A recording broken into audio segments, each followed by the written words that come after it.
Welcome back to the Pesky Pole YouTube channel. 1941 MLB replay. We go back to June 18th, 1941. Before we get to June 18th, we have to go back to June 16th. And of course, a pitcher named Johnny Vander Meer. Now, Johnny Vander Meer is known for the fact he threw two straight no-hitters back on June 11th and June 15th in 1938.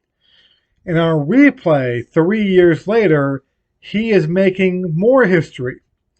As we check here on June 16th against the New York Giants, he throws a one-hitter, and he took the no-hitter into the bottom of the ninth inning. Let's look at his line scores first of all. He went 9 innings, 1 hit, walked 2, struck out 8. Lowered his ERA to 1.35 and picked up his 9th win of the year, 9-3. So having a great year so far. Look at the play-by-play. He took the no-hitter into the top of the 9th inning, got Dick Bartell to ground out, got Johnny Rucker to strike out, and with 2 outs, Harry Danning hit a single to break up the no-hitter. Now, that's not the story. That's a pretty big story. The real story is he gets the ball 2 days later. Now, we're using real lineups. We're using as played. So, and I checked this out in Baseball Reference. On June 18th, he made another start for the Reds against the Boston Braves at home. And look what we have here, a second consecutive one-hitter. So not only in real life did he throw a back-to-back no-hitters, in our replay, back-to-back one-hitters. Now, this one here was broken up pretty quick. Let's look at the play-by-play real quick. I think the Boston Braves single they did.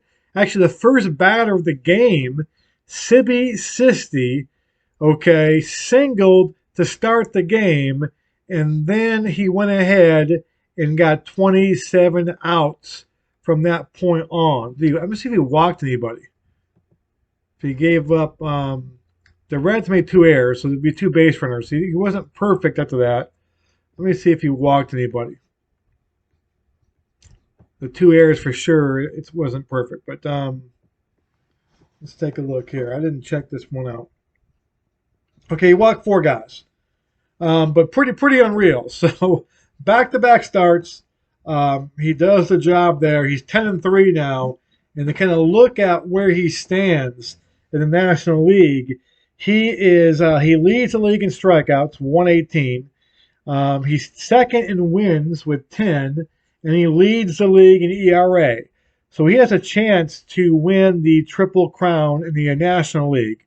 In the American League, Bob Feller is also pitching incredible. Feller has 15 wins. He leads in strikeouts and second ERA. So we could have a dueling Triple Crown pitching situation here in our replay, which is pretty cool. So pretty cool stuff there, and so forth. So that was June 18th there. If we take a look at the standings, the Red Sox continue to beat the odds. And once again, I said this last time too, I'm doing this replay because of Ted Williams and Joe DiMaggio. You know, can Joe D get a hitting streak going, which he has not, by the way. I'm going to do more on the hitting streak when I do my June summary. Okay, I promise to kind of delve into Joe DiMaggio more in the next video, in the June summary. But Ted Williams and the Red Sox, so the whole idea of the replay is Ted Williams. The Red Sox finished, I believe, 17 games out of first place. I think it was 17. So they right now have a 5.5 game lead, 39-15 over the Yankees. And listen, I still don't think that we're gonna do it. The Red Sox gonna do it, but it's getting kind of we're winning some games right now that we don't deserve to win in terms of, walk-off homers, comebacks, like costly errors made, and so forth. Williams he has enough at bats now. I mentioned before, if you watch the previous videos again, I'll repeat it again. He broke his ankle in spring training in real life, and much of April he was recovering from the broken ankle, and was just pinch hitting. So it took him a while to get enough at bats to be in the batting race conversation. But he's now there at 429. Dom DiMaggio continues to have a monster year, which is really why the Red Sox are doing so well. Dom DiMaggio is kind of hitting above where he's supposed to be, and that's kind of a big reason there. Charlie Keller with 16 home runs. Joe Cronin having a big year for the Red Sox as well. Everyone in the Red Sox offense is pretty much playing better than their projections, with the exception of Bobby Doerr. Bobby Doerr is below his projections. So Cronin having a big year. You see his RBIs, DiMaggio 57, Cronin 54 right there. Williams hitting 492 in June. You see Cronin with 5 homers in June. Williams with 4 homers in June. The National League, the red hot guy for there is Buddy Hassett of the Braves, and Terry Moore of the Cardinals with 5 home runs.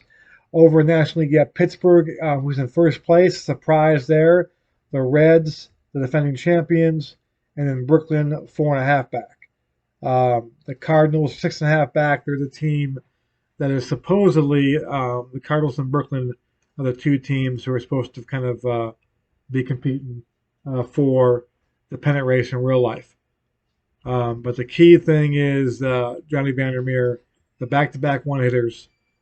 Pretty cool stuff happening in the replay. So we'll be back later around with the June summary and hopefully some more games too. I did one game so far with Feller and the Red Sox. We'll do a couple more games coming up as well. Thanks for watching.